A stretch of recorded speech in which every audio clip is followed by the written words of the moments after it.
안녕하십니까. 기사포스트 고론석입니다. 자, 이번 시간부터 이제 마지막 과목인 파워포인트 강의를 시작하도록 하겠습니다. 지금까지 이제 엑셀 설명드렸고요.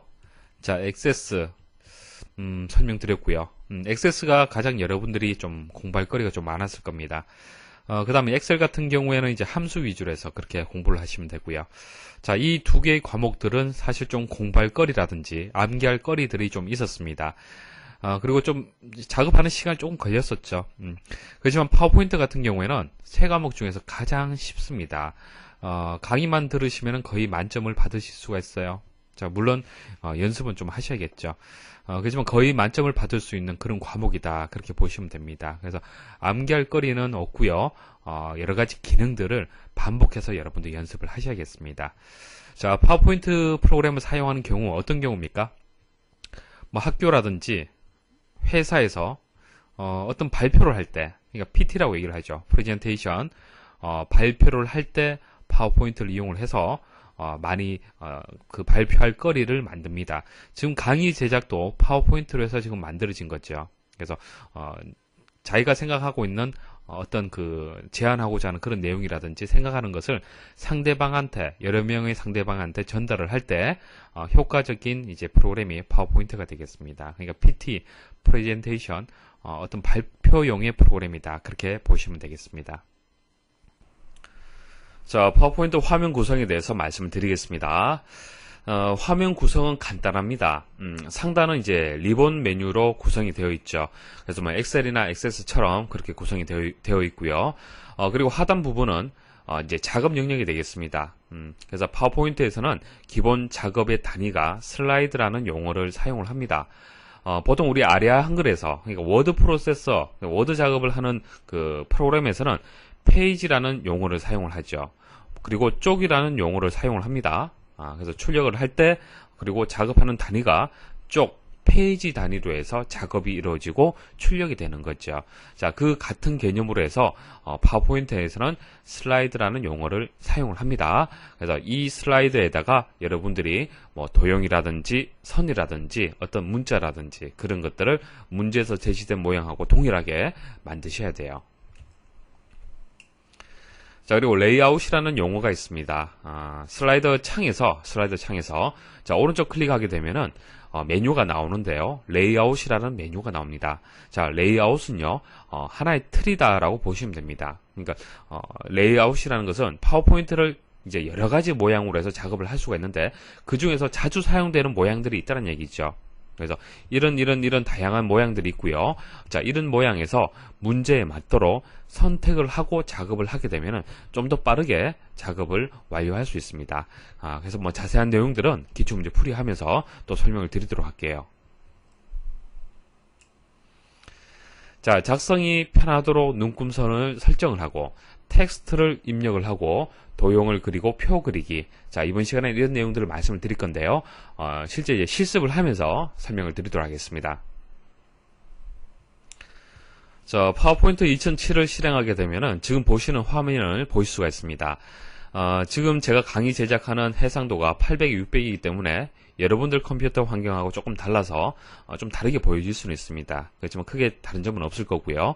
자, 이 부분이 이제 슬라이드를 작업하는 영역이 되겠습니다. 그리고 상단은 이제 리본 메뉴를 보실 수가 있고요. 자, 홈, 삽입, 디자인, 뭐 애니메이션 이런 다양한 리본 메뉴들이 구성이 되어 있습니다. 그리고 왼쪽 같은 경우에는 자, 보세요. 작업을 하게 되면은 슬라이드 영역에서 작업을 하게 되면은 왼쪽에 동일한 내용이 표시가 되는 거죠. 그래서 오른쪽의 작업 영역을 왼쪽에서는 어떻게 그 여러 장의 슬라이드를 한꺼번에 볼 수 있어요. 보세요. 오른쪽 창에서는 한 장의 슬라이드만 볼 수 있죠. 자, 이것을 복사를 해서 붙여넣기를 해볼게요. 자, 컨트롤 C에서 컨트롤 V 했습니다. 자, 이렇게 여러 장이 만일 있다. 하나의 문서에 여러 장의 슬라이드가 있다. 자, 이것은 1번 슬라이드.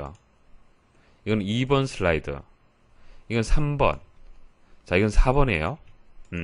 그러면 왼쪽에서는 전체 슬라이드를 작게끔 해서 다 한 번에 볼 수가 있고요. 오른쪽에서는 선택한 슬라이드를 작업할 수 있도록 그렇게 볼 수가 있습니다.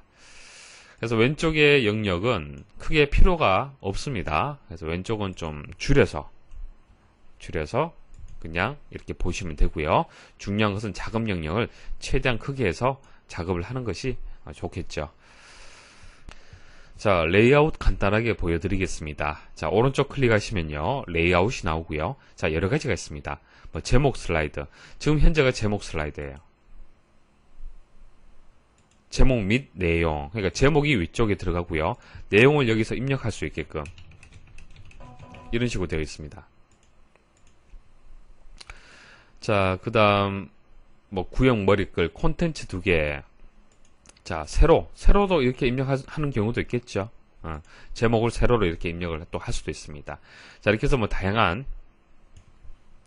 자, 레이아웃을 제공을 하고 있고요. 일단 지우도록 하겠습니다. 자, 지금 현재는 완전히 비워진 상태지요. 근데 워드 프로세서하고 조금 다른 점은요. 일단 커서라는 게 없죠. 커서가 지금 보이지 않습니다. 그 말은 입력이 안 된다는 뜻이에요. 자, 이 상태에서 한번 입력을 해 보십시오. 입력이 안 됩니다. 자, 문자를 입력하고 싶으면요. 이렇게 해서 바로 입력을 해서는 입력할 수가 없습니다.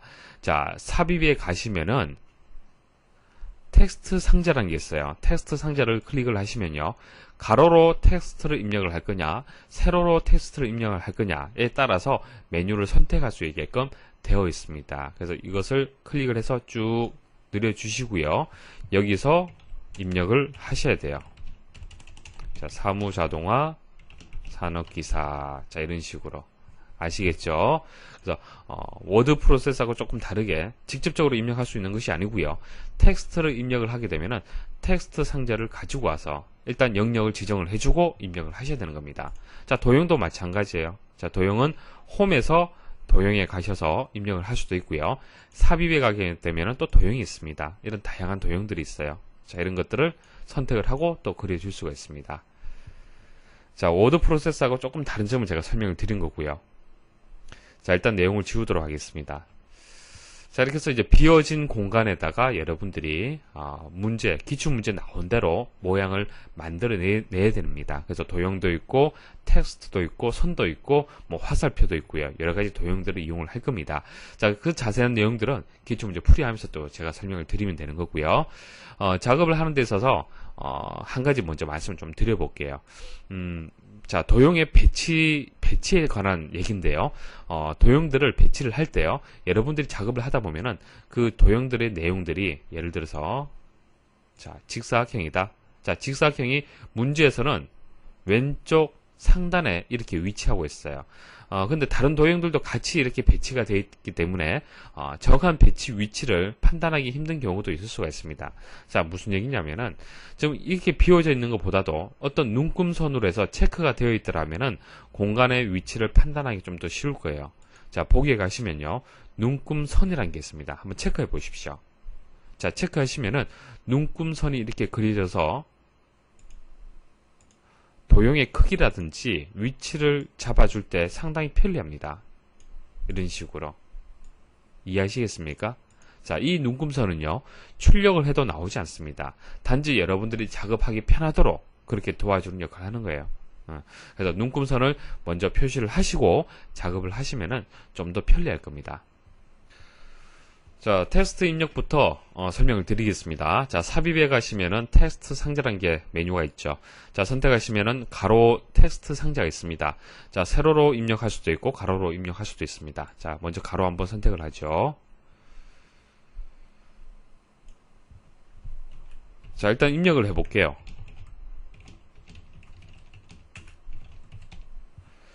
자, 데이터를 입력을 했습니다. 자, 입력을 하고요.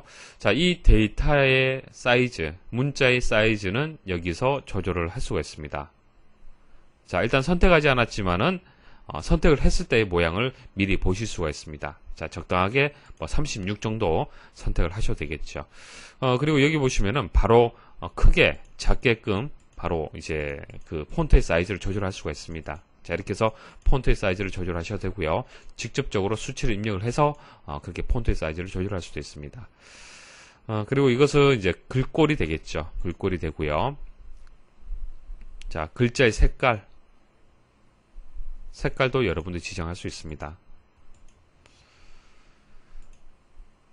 그리고 이것은 이제 글자하고 글자 간의 이제 간격이 되겠습니다. 간격을 늘려줄 수 있고요. 좁게 할 수도 있습니다.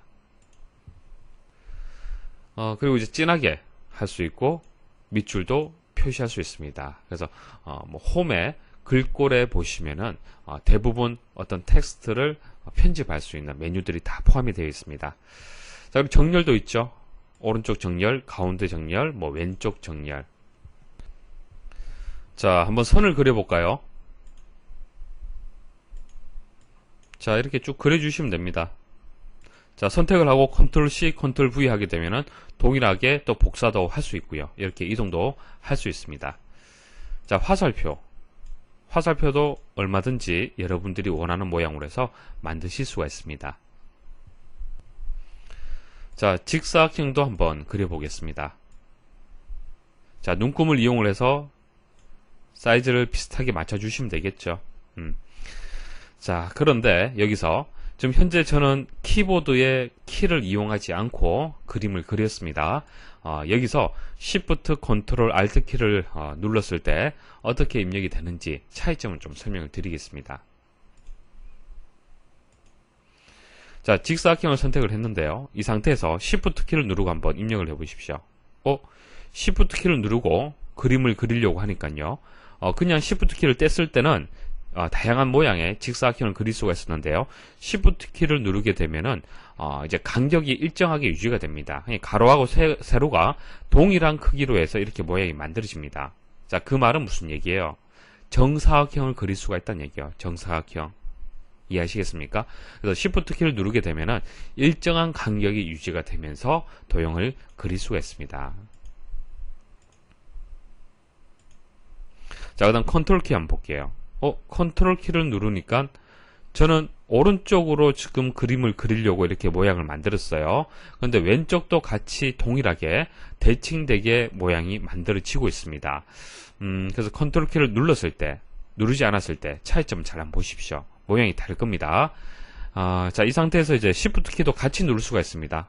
같이 눌러서 그림을 그리게 되면은 정사각형을 좌우가 대칭되도록 그림을 그릴 수가 있습니다. 자, 그다음 Alt 키는요, 좀 더 세밀하게 그림을 그릴 수가 있어요. Alt 키를 떼고 그렸을 때 하고 Alt 키를 누르고 그렸을 때 하고는 조금 다를 겁니다. 자, Alt 키는 세밀한 작업을 할 때 같이 마우스와 이용하게 되면은 좀 더 디테일하게 그림을 그릴 수가 있습니다. 자, 그리고 복사하고 이동하는 거 말씀을 드릴게요. 자, 복사하고 이동할 때 일단 이동을 말씀을 드릴게요. 자, 이동하는 방법은 선택을 해서 뭐 키보드의 방향키를 이용하게 되면 이동할 수 있죠. 그리고 마우스를 이용해서도 이동할 수 있습니다. 자, 그런데 이동을 할 때 좀 더 정확하게 이동을 하고 싶다. 자, 그때는 Shift 키를 누르고 자, 이동을 하시면은 수평되게 이동이 됩니다. 오른쪽으로. 자, 위쪽으로. 자, 수직 수평으로 해서 정확하게 이동을 할 수가 있습니다. 자, 일단 컨트롤 키를 누르고 한번 이동을 해보세요. 컨트롤 키를 누르고 이동하게 되면은 이동이 아니고요, 복사가 됩니다. 자, 우리 복사할 때 단축키가 컨트롤 C, 붙여넣기 할 때 컨트롤 V였죠. 자, 컨트롤은 복사의 기능을 가지고 있습니다. 자, 컨트롤 키를 누르고 Shift 키를 누르게 되면은 어떻게 됩니까? 수직 수평으로 해서 정확하게 복사가 돼서 이렇게 이동이 됩니다. 자, 그리고 Alt 키를 누르게 되면요, 이동이 되는데 좀 더 세밀한 위치로 이동을 할 수가 있습니다. 자, 그냥 이동했을 때 하고는 조금 다릅니다. 자세히 보시면은, 자, Alt 키는 세밀하게 이동을 할 수 있습니다. 그래서 뭐 정리를 하자라면은 복사하고 이동하고 그리기 할 때 그냥 마우스를 이용해서 할 수도 있지만은 Shift 키는 일정한 간격을 유지를 하고요. 컨트롤 키는 좌우 대칭되도록, 그리고 복사할 때 이용이 되고요. Alt 키는 세밀하게 어떤 작업을 할 때 필요한 키가 되겠습니다. 자, 도형의 서식을 변경을 해보겠습니다. 자, 도형을 일단 선택을 해야겠죠. 그리고 오른쪽 클릭하시면은 도형 서식이라는 메뉴가 나옵니다. 자, 이 메뉴에서 여러분들이 선택을 하시면 돼요. 자, 채우기 없음 하면은 흰색으로 나오죠. 자, 단색으로 채우겠다. 뭐 이런 여러 가지 메뉴들이 있습니다. 자, 이 메뉴 중에서 문제 맞도록 선택을 하시면 되고요. 선색도 바꿔줄 수가 있습니다. 뭐 여기서 검정색으로 하고 싶다. 그럼 선의 색깔이 검정색으로 이렇게 바뀌어요. 자, 선 없도록 하고 싶다. 뭐 다른 색으로 주고 싶다. 이렇게 했을 때 선택을 하시면 됩니다. 자, 선의 스타일, 굵기라든지 이런 것들, 점선이라든지 이런 것들을 바꿔줄 수가 있고요. 그리고 그림자를 선택할 수가 있습니다. 자, 그림자는 좀 중요합니다. 문제에서 나옵니다. 자, 그림자가 없도록 할 수도 있고요. 오른쪽 하단이죠. 오른쪽 하단, 왼쪽 상단. 자, 이런 식으로 그림자가 왼쪽 상단에 들어갔죠. 자, 투명도를 좀 더 진하게 한번 해볼게요. 진하게 하면 여러분들 눈에 확 띌 겁니다. 그리고 거리를 좀 더 키워볼게요. 자, 보이십니까? 바로 적용되는 모습이 보이죠. 자, 거리는 이제 도형하고 그림자 사이의 거리를 얘기를 하는 겁니다. 자, 각도라는 것은 자, 조금 전 우리가 자, 어떻게 그림자를 줄 거냐? 오른쪽 하단이냐? 왼쪽 상단이냐? 이렇게 선택할 수 있었잖아요. 그 각도입니다. 여기서 선택하게 되면 각도는 자동으로 변하게 돼 있어요. 자, 흐리게 할 수도 있고요. 진하게 할 수도 있습니다. 자, 크기, 그림자의 크기 조정할 수도 있고요. 투명도는 자, 0이 되게 되면 투명도가 제로죠. 그 말은 검정색으로 나옵니다. 그 다음 투명도가 100이면은 그림자가 보이지 않는 거죠. 그래서 이렇게 다양하게 설정할 수 있는데요. 중요한 것은 문제에 맞도록 하는 겁니다. 문제에서 요구하는 대로, 문제에서 요구하는 것이 완전 검은색의 그림자가 아니고요.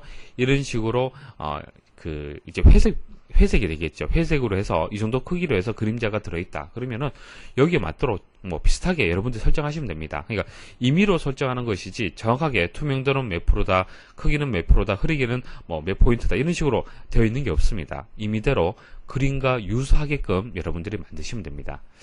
그리고 뭐 3차원 서식이라든지 이런 다양한 기능들이 있습니다. 자, 새로운 도형을 뭐 추가하는 것은 여기서 이렇게 추가를 하시면 되겠죠. 자, 얼마든지 추가를 할 수 있습니다. 자, 그런데 모양을 한번 바꿔볼게요. 현재 직사각형의 모양인데요. 이 모양을 다른 도형으로 한번 바꿔보도록 하겠습니다. 자, 이 도형에서 이제 더블 클릭을 하셔도 메뉴에서 바로 볼 수가 있고요. 이제 선택하시고 서식에 가시면은 도형을 바꿀 수가 있습니다. 자, 여기 보시면 도형 편집이라는 메뉴가 있는데요. 자, 선택하시고 도형 모양 변경. 자, 만일 타원형으로 바꾸고 싶다 선택하시면은 최초 입력된 모양하고 좀 다르게 변경을 할 수가 있습니다. 자, 그럼 도형의 순서를 한번 이해를 해볼게요. 자, 무슨 얘기냐 하면은 자, 도형을 겹쳤을 때 모양을 한번 자세히 한번 보십시오. 겹쳤을 때. 자, 색깔을 한번 다르게 한번 줄게요. 자, 채우기 색깔을 한번 달리 주면은 여러분들 이해하기 좀 쉬울 겁니다.